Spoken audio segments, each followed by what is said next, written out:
söygü muhabbetini ilip geldin sen. Hayatımga hem yana gün siri çeksiz Hoşallığını ilip geldin sen.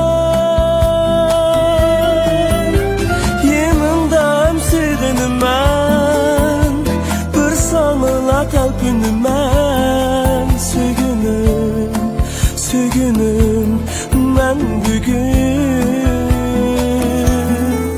Rana sen bilen güzel dünya Rana yüreğim teşna sana Rana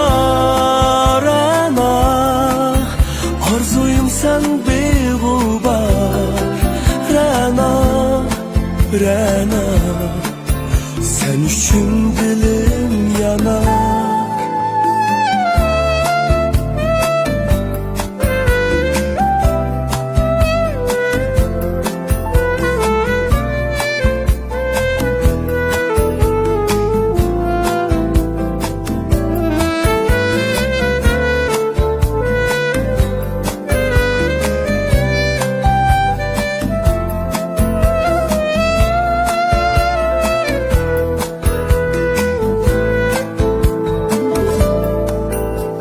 Kolumni tutup yürgenimde bu hayat Yanımı güzel bulup görüner.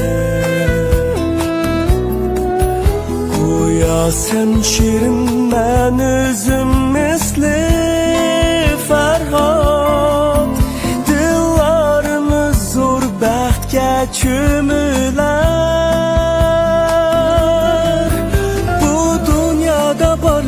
Sen şirin derdim şadlığım sen